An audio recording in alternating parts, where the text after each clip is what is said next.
For today's video, magluluto ako ng kutsinta with yema sauce na siguradong magugustuhan at ulit-uliting i-request ng ating mga anak. Sa mixing bowl, naglagay lang po ako ng 1 cup na cassava flour, 1 cup all-purpose flour, 1 cup brown sugar o sugar. Kung matamis syempre at sweet ba. Naglagay na rin ako ng 2 cups of water at maglalagay rin ako ng lye water para kumunat ang ating kutsinta at maglalagay rin ako ng vanilla para mabango ang ating lulutuin. Sa pampakulay naman po natin, naglagay lang ako ng orange powder para maging maganda ang kulay ng ating kutsinta.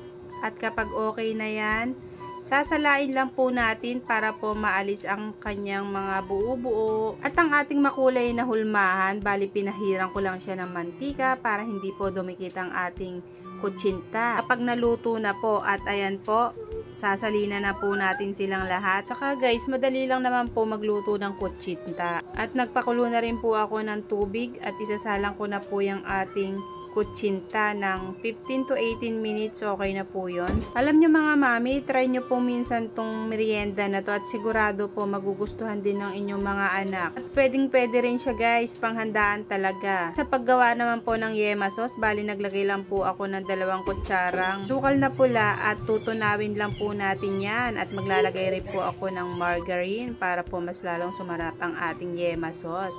At lalagyan po natin yan ng condense. Bali isang lata nga po pala yung nilagay kong kondensada dyan guys. At hahalu-haluin lang po nating mabuti hanggang maging okay na po yung ating yema sauce. Alam nyo guys, napakasarap na sausawan yan talaga. Lalo nyo sa kutsinta. At hahalu-haluin nyo lang po siyang mabuti kagaya nyan guys.